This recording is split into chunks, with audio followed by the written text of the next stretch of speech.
What's up, everybody, and welcome back to another episode of Finding Freedom. In this episode, we're going to talk about the title Friends, Brothers, Sisters, Family.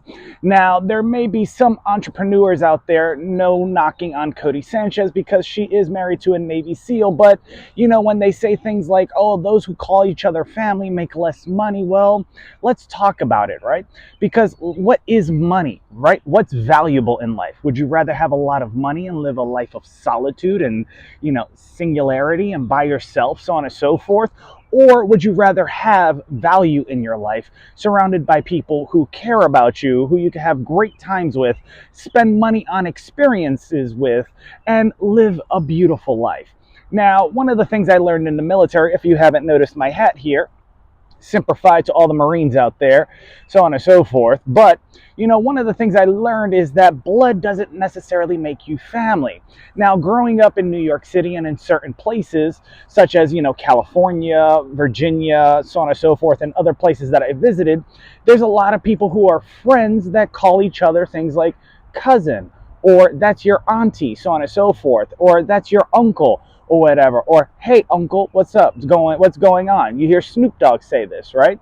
Now, Snoop Dogg has a lot of money, but he also calls people nephew. It's a slang term. These are things that people with limited knowledge do not understand. Blood does not always make you family, because let's face it, you could be blood relatives and have your family member hate your guts, right? Turn their back on you, say things that aren't true, so on and so forth, right?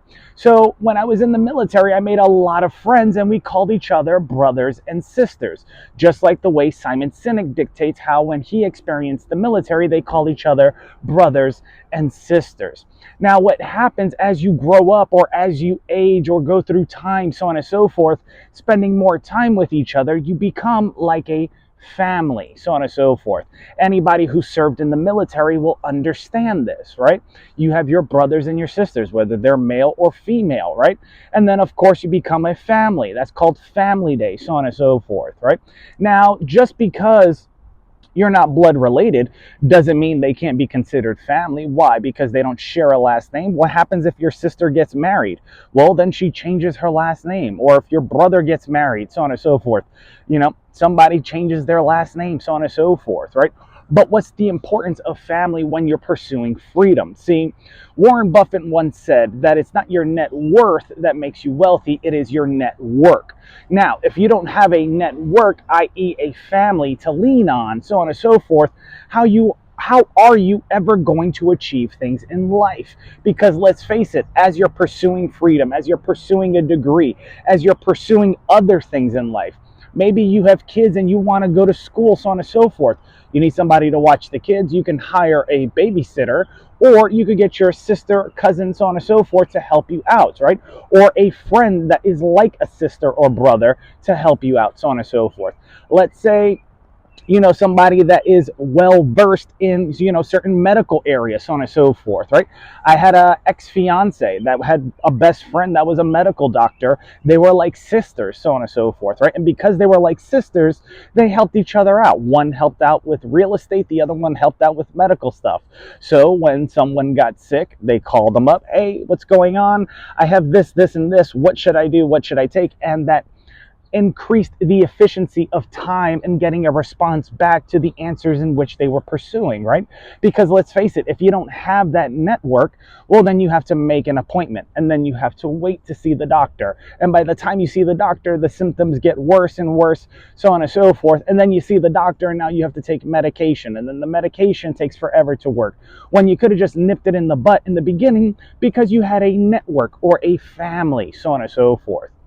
Now, when you're pursuing freedom and you're developing your business, your life, your mission, whatever it is, right? Make sure you reach out to your network and you let them know what it is that you're doing.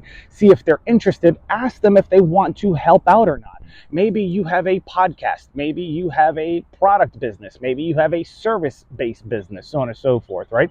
Maybe the people within your network may not necessarily be able to help you personally, but they will be able to put you in line with people that are able to assist you. For instance, I have a friend that is like a brother, right? Or I call him brother, so on and so forth, right? Hey, brother, what's going on? So on and so forth, right? Oh, what up, cuz, etc., right? You hear this terminology spoken in the street quite often, but most people don't get it, right? Even when kids are young, they just take it as fact. Oh, that's my aunt, so on and so forth. This is Auntie Cody. This is Uncle Steve, whatever the case may be, right? And when that occurs, the kid just assumes that they're relatives, right? But when you go to school, your ideology gets shifted, right? And this is where schooling and a street smarts need to come together, because most people are academically inclined, but let's face it, you're only taught what people already know.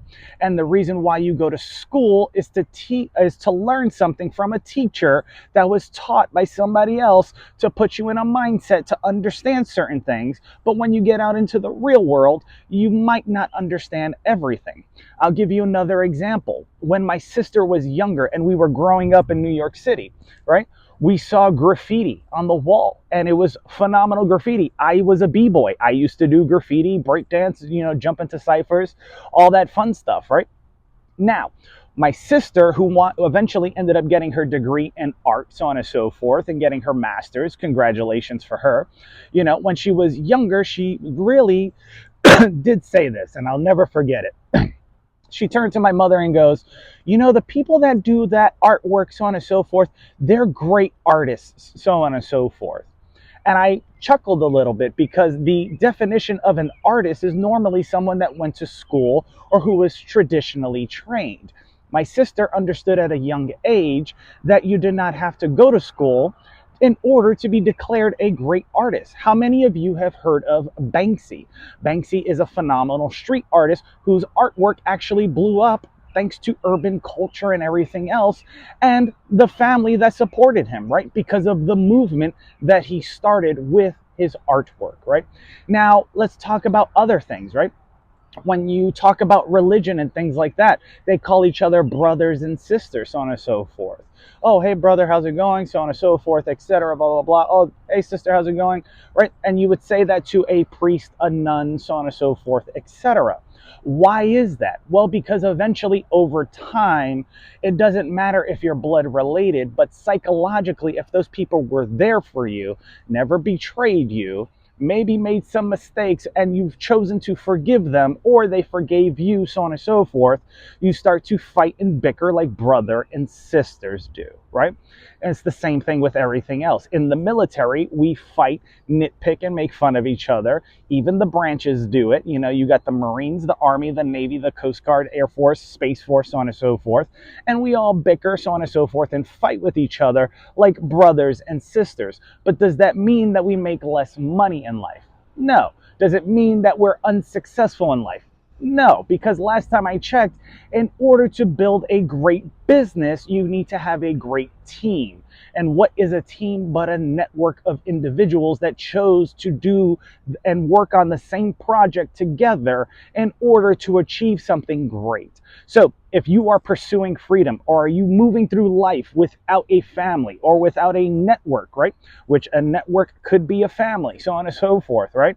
Then you're on the right path if you develop one. If you're not on the right path, go out and develop one. Take some of the tips and tools that I put in this video, right?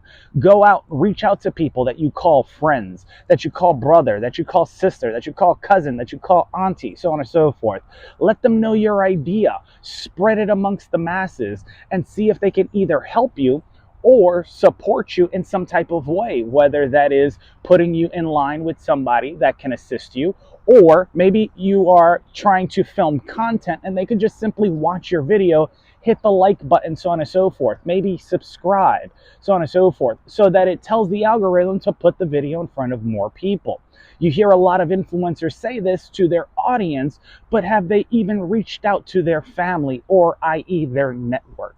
So if you found this video interesting, go ahead and smash that like button. Don't forget to subscribe for more tips like this when it comes to finding freedom. And I'll see you guys in the next video. Peace.